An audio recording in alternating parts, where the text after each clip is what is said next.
Lu tahu nggak, ada seorang kaisar Romawi yang punya kekuasaan mutlak atas jutaan orang, tapi dia sendiri hidup sederhana, tidur di ranjang keras, dan menulis catatan pribadi tentang kesabaran, kematian, dan arti hidup.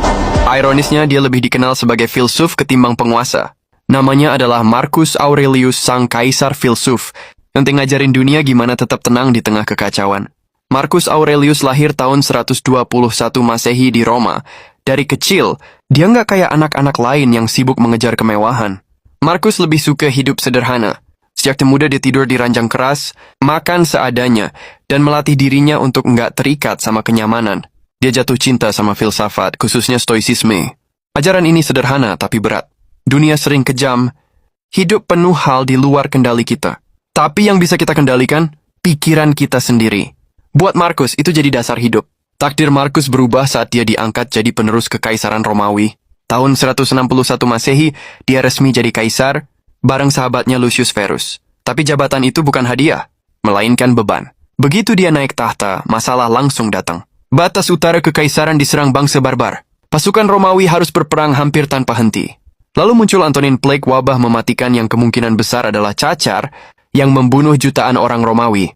Bayangin jadi kaisar, tiap hari lu harus memutuskan siapa yang berperang, siapa yang mati, gimana bertahan hidup di tengah rakyat lu yang terus berjatuhan karena penyakit. Di tengah perang dan kekacauan, Marcus melakukan sesuatu yang unik. Saat malam tiba, setelah memimpin pasukan dan menghadapi realitas brutal, dia duduk dan menulis bukan catatan strategi militer, bukan laporan politik tapi refleksi pribadi tentang hidup.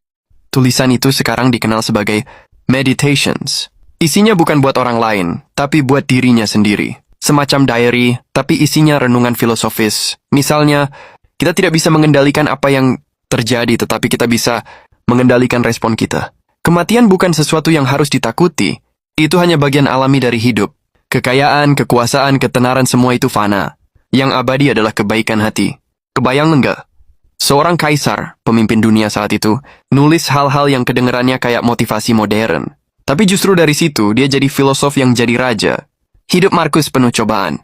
Sahabat dekatnya, Avidius Cassius, pernah memberontak dan mendeklarasikan diri sebagai kaisar baru. Bayangin, di saat dia lagi sibuk memimpin perang, temannya sendiri menusuk dari belakang. Belum lagi tragedi personal. Banyak anaknya meninggal saat kecil. Kehilangan yang berulang itu bikin tulisannya makin dalam. Buat Marcus, itu bukti bahwa hidup memang rapuh. Meski jadi kaisar, Marcus enggak hidup berlebihan. Dia dikenal sederhana, nggak suka pesta besar, nggak mengejar harta. Buat dia, jabatan kaisar cuma tugas sementara. Bahkan dia sering bilang ke dirinya sendiri, jangan lupa